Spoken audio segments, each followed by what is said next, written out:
Bonjour à tous. Aujourd'hui, nouveau tutoriel sur Microsoft Word, dans lequel nous allons justement voir les tableaux. Voilà, après avoir vu moult choses, comme les listes, la justification de texte, la mise en page, la mise en forme de paragraphe, et j'en passe. Aujourd'hui, c'est l'heure des tableaux.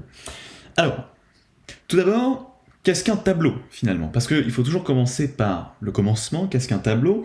Un tableau, c'est ça. Alors, il ne faut pas le voir comme un tableau de classe, c'est-à-dire comme un tableau en ardoise ou un tableau à craie, comme vous saviez, vous avez à l'école, ou au collège, ou au lycée, ou à l'université. Donc du coup, les tableaux sur Word, ce n'est pas du tout ça, justement, voilà, ça n'a rien à voir. C'est en gros un ensemble de cases où l'on va mettre du texte ou des images dedans. Et donc, c'est ce qu'on va voir aujourd'hui. Je vais vous montrer justement comment faire ces tableaux, comment les mettre en forme afin qu'ils soient jolis, parce que faire un tableau sur Word, ça paraît simple, mais faire un beau tableau sur Word, c'est une autre paire de manches. Donc, on va voir ça tout de suite. Vous voyez, je suis toujours sur la copie de cette fameuse Padeline Fenat, voilà, qui n'a pas souhaité rester anonyme. Enfin, je sais pas, je lui ai pas demandé, mais bon, c'est pas trop grave, j'ai envie de dire, vu la tête qu'avait sa copie, je pense que, voilà, quoi, c'est un peu sa punition, finalement. Et donc, du coup, on va insérer un tableau. Alors, pour cela, on va dans notre atelier de peinture. Alors, si vous n'étiez pas là lors des épisodes précédents, l'atelier de peinture, qu'est-ce que c'est? C'est tout simplement la barre d'outils que l'on a là-haut. Mais moi, je préfère l'appeler l'atelier de peinture parce que ça donne un côté un peu plus fantaisiste, si vous voulez. Voilà. Donc, du coup, comment insérer un tableau? Eh bien, c'est très simple. Nous avons une case là-haut qui s'appelle la case insertion. Donc, on clique dessus. Et alors là, voilà, une nouvelle palette de couleurs s'offre à nous finalement. De nouvelles options apparaissent.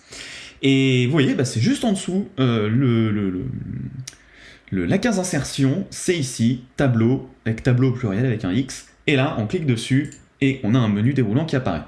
Alors, qu'est-ce qu'on a là-dedans? Plusieurs options.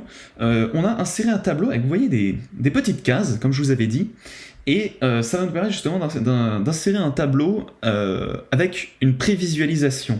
C'est-à-dire, vous voyez, voilà, regardez, je fais mes dessins, et ça apparaît directement sur Word en tant qu'aperçu, parce que si j'enlève ma souris sans cliquer, ça disparaît.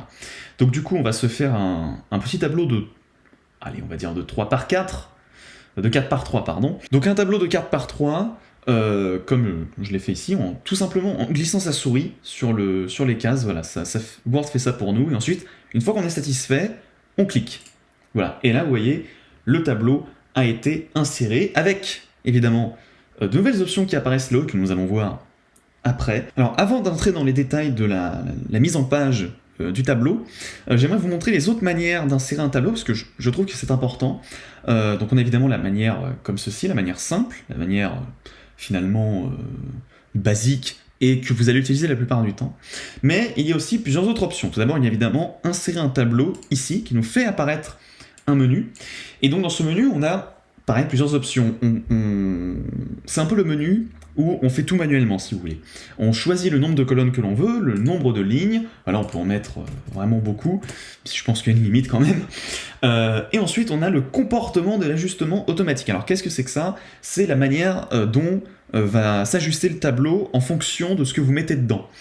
Donc, on peut tout d'abord choisir la largeur de colonne fixe. Qu'est-ce que c'est que ça? C'est tout simplement l'espace d'une cellule, combien de centimètres, parce que c'est en centimètres, hein, combien de centimètres de largeur va faire notre colonne à chaque fois.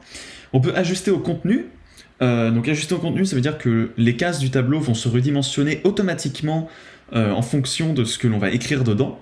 Donc vous voyez, je vais vous montrer, hein, regarde, donc, voilà. Du coup ça nous insère un petit tableau comme ça, parce qu'on a fait ajuster au contenu comme il n'y a rien dedans, et il se passe rien. Mais si je commence à écrire, on peut voir que du coup, mes colonnes, la largeur de mes colonnes s'ajuste automatiquement avec ce que j'écris. Voilà, donc on a ça. Hop. Et donc ensuite, on a enfin ajusté à la fenêtre, qui du coup va se baser sur la largeur de notre page. Voilà, et donc là on a directement ceci, qui du coup est ajusté à la largeur de notre page. Voilà, donc ça c'est pour l'insertion des tableaux manuellement. On peut aussi évidemment mémoriser les paramètres si vous le souhaitez. Voilà. Personnellement, j'utilise toujours l'insertion comme ça parce que c'est la plus simple, la plus rapide. Et quand vous corrigez des copies pour faire des barèmes, prenez pas la tête, quoi. Vous insérez votre tableau et c'est plié. On peut aussi en dessiner un. Alors ça, je dois vous admettre que je n'ai jamais compris. C'est-à-dire que ça vous fait apparaître un crayon, et donc vous voyez, vous pouvez dessiner vos cases, mais voilà, c'est vraiment le marché. Hein. Là, on est vraiment...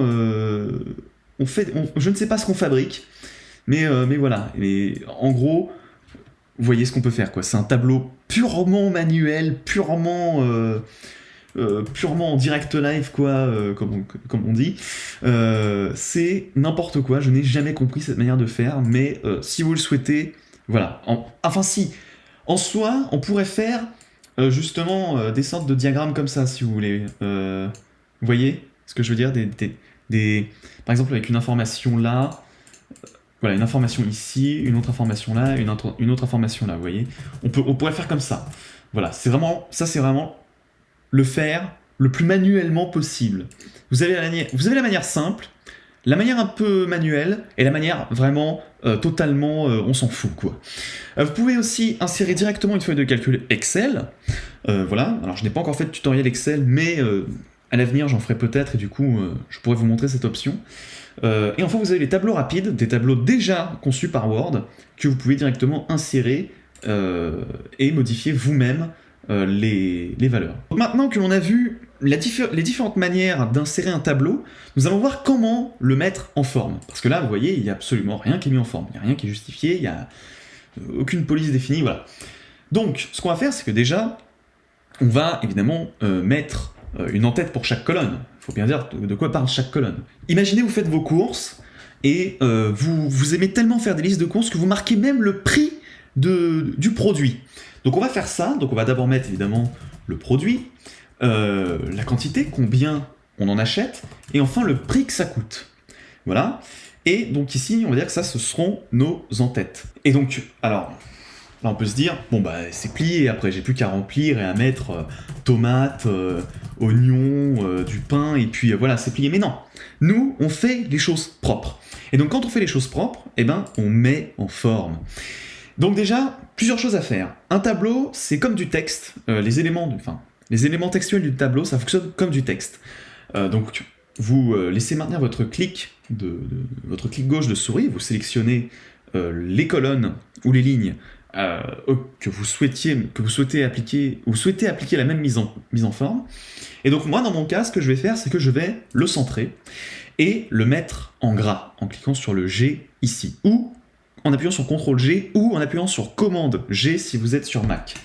Voilà, et alors là déjà on a un petit début, et on peut même aller encore plus loin, on va même mettre un fond sur cette ligne-là. Alors comment faire ça? C'est très simple, vous voyez que ici, à côté de nos outils de mise en forme du texte et d'espacement d'interlignes et de paragraphes, on a ce qu'on appelle la trame de fond.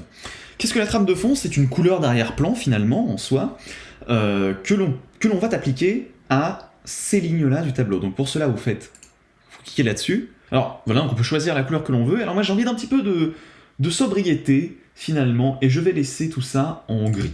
Voilà, en gris, c'est simple, c'est basique, on comprend bien.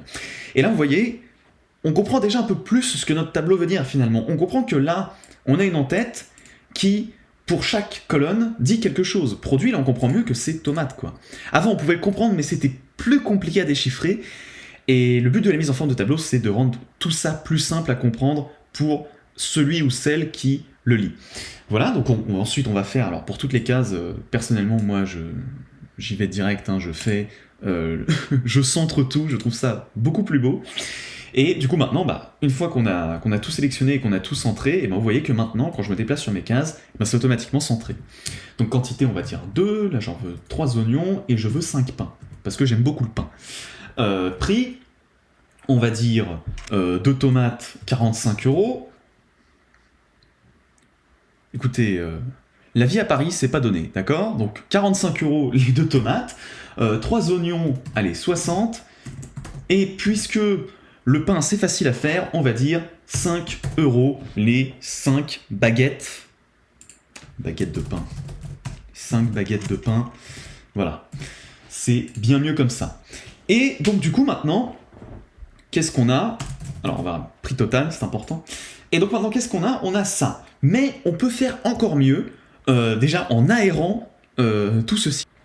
Alors comment on aère notre tableau? Alors pour ça c'est très très simple. Donc on clique sur notre tableau et vous voyez, alors lorsque j'ai cliqué, dans mon atelier de peinture, 2 menus sont apparus, c'est création de tableau et mise en page. Nous on va aller dans mise en page.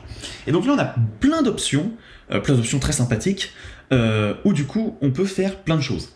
Alors tout d'abord ce qu'on va faire nous, c'est que l'on va tout simplement aérer nos cases. Alors pour ça, déjà, on va mettre encore plus en avant la colonne. Pour faire ça, c'est très simple. On va aller ici, vous voyez, là on a la hauteur de la ligne, tableau hauteur-ligne, qui est ceci, et on va l'augmenter en cliquant sur la petite flèche. Au choix, vous pouvez cliquer sur la petite flèche pour voir à vue d'œil comme ça, en augmentant de 0,1 cm à chaque fois. Vous pouvez directement mettre une valeur. Voilà, mais personnellement, je préfère cliquer pour mieux me rendre compte de ce que je fais.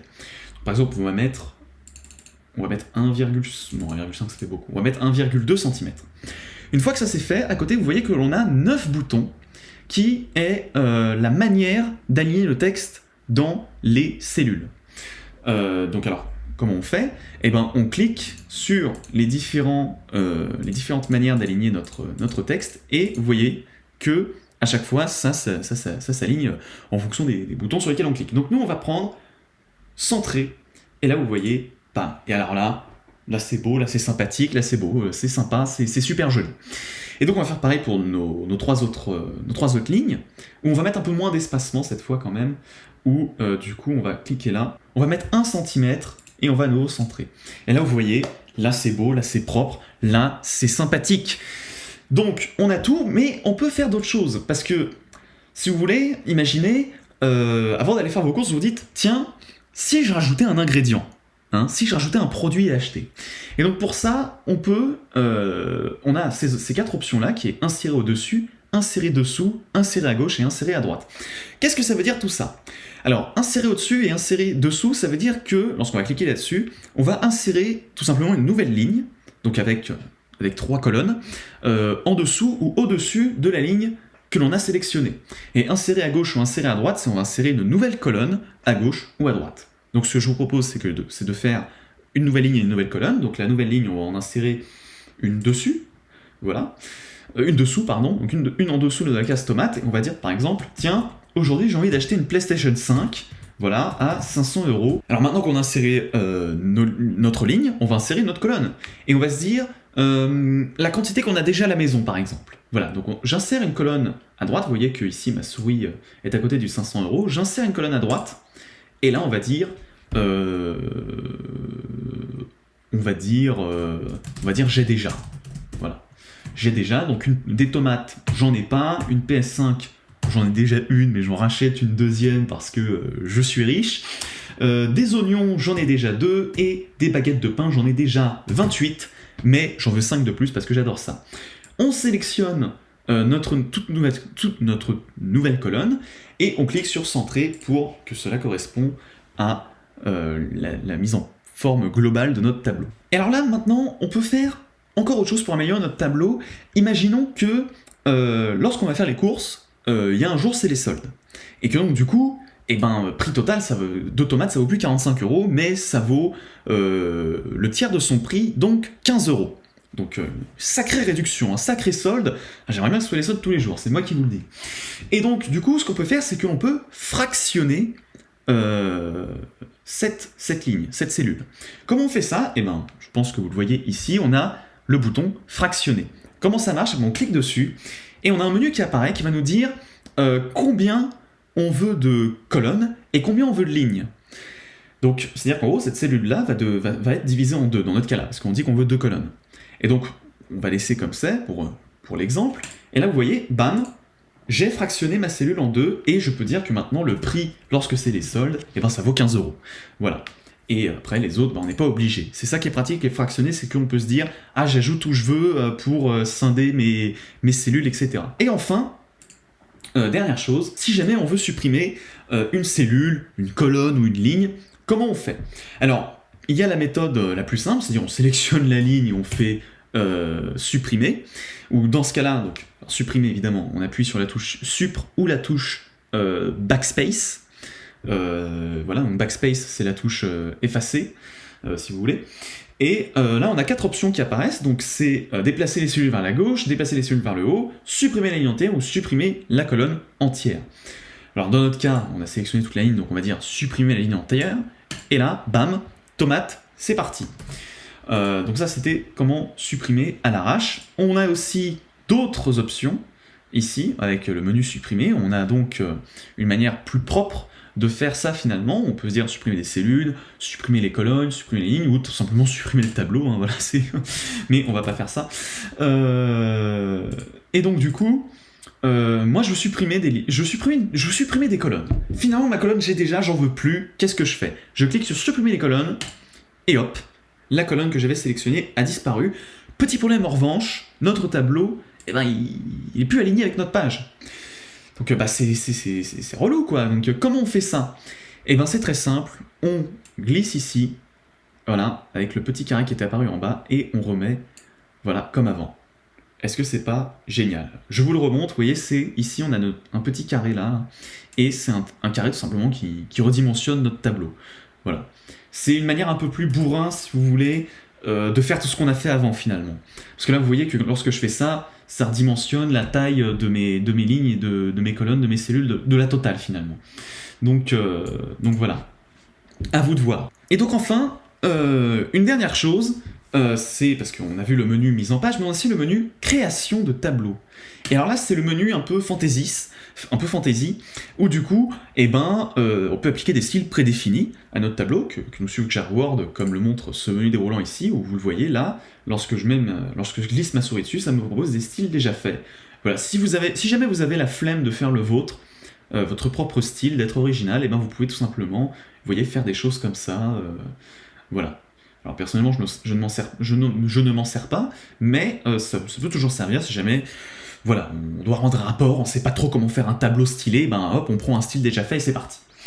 On peut aussi modifier l'épaisseur des bordures des cellules. Donc alors là, du coup, ce qu'on va faire, c'est qu'on va s'occuper de mettre en valeur encore plus nos en-têtes, tout simplement. Alors comment on fait ça? Eh ben c'est très simple, tout va se passer ici. Vous le voyez, donc c'est-à-dire que d'abord on va choisir quel style de bordure l'on veut, parce que finalement ce qui délimite nos cases ce sont des bordures, donc le style de bordure qu'on veut appliquer, l'épaisseur de la bordure, donc on va un petit peu l'épaissir, on va passer à 3 pt par exemple, et une fois qu'on fait ça, alors on peut aussi appliquer un style de bordure, dans mon cas je vais mettre des traits pleins doubles, et vous voyez ici on est passé à un nouveau mode d'édition qui est la mise en forme des bordures. Vous voyez, j'ai une sorte de petit stylo là qui est apparu. Et du coup, là, en fait, ce que je vais faire, c'est que je vais aller cliquer sur les bordures que je veux changer ou épaissir, enfin changer le style. Donc je clique là, et là vous voyez que du coup, eh ben, ça me le fait. Vous voyez que du coup là, eh ben, ça me le fait, c'est magique, c'est incroyable, c'est extrêmement pénible à faire, mais ça marche quoi, si vous voulez. Voilà, si vous voulez vous embêter à faire des trucs comme ça, voilà, vous pouvez. Donc enfin, une dernière chose que je voulais vous montrer sur les tableaux, après je pense qu'on aura vraiment fait le tour, c'est le masquage de bordure. Si l'on le souhaite, on peut masquer nos bordures, là par exemple, de nos en-têtes, voilà, si on a envie, avec le menu tout simplement bordure, du menu création de tableau. Alors là vous voyez, si je vais là-dessus, et ben, en fonction de l'option que je vais sélectionner, et ben ça va me faire différentes choses, voilà. Donc là j'ai bordure extérieure, toutes les bordures, une bordure diagonale bas, etc. Des trucs très bizarres. Et voilà, mais par exemple si je ne veux plus de bordure, ben, je clique là-dessus. Si je ne veux plus de bordure droite, je clique là-dessus. Si je ne veux plus de bordure gauche, je clique là-dessus, etc. Et donc nous ce qu'on va faire, c'est que et ben on va laisser comme ça. On va laisser comme ça parce que je trouve que c'est déjà très bien, mais voilà, pour vous montrer, par exemple, si je veux enlever la bordure gauche, je fais ça, et dans quantité, si je veux là aussi enlever la bordure gauche, je fais ça, et là du coup, je n'ai plus... Alors, mes bordures sont encore là, hein. Nuance, elles sont toujours là, je peux toujours y accéder, vous voyez que là, j'ai toujours une cellule, lorsque je sélectionne ici. Donc elles n'ont pas disparu, elles sont juste devenues invisibles. Mais voilà, c'est globalement tout ce que je voulais vous montrer sur les tableaux. Je pense que ça fait beaucoup d'informations. Voilà, j'ai peut-être pas été très clair à certains moments, veuillez m'excuser si c'est le cas, mais là il y avait vraiment beaucoup de choses à traiter, beaucoup de choses à faire. Mais voilà, de toute façon vous avez les timecodes, vous avez les annotations qui vous indiquent à quel endroit je parle de tel truc, donc voilà. Dans le prochain épisode, un tuto beaucoup plus simple, puisque l'on va parler de mettre en gras, souligner, mettre en italique, comment mettre en forme le texte finalement. Voilà, on a fait la mise en forme de paragraphe, là on va faire la mise en forme de texte la prochaine fois. Ça sera un peu moins technique, si vous voulez. Mais voilà, si vous avez des questions, n'hésitez pas à les poser dans l'espace où les gens écrivent parfois des trucs méchants et où des gens écrivent parfois des choses gentilles. Voilà, si vous êtes allé jusqu'au bout, merci beaucoup de m'avoir suivi, je vous retrouve dans un prochain tutoriel. Et puis voilà, n'hésitez pas à mettre la clochette, la fée clochette comme d'habitude. Et quant à moi, je vous retrouve très prochainement, tous les 3 jours, pour un nouveau tutoriel sur Microsoft Word. Voilà, à bientôt, portez-vous bien, et mangez de la poutine, c'est très important. Voilà, à bientôt, au revoir.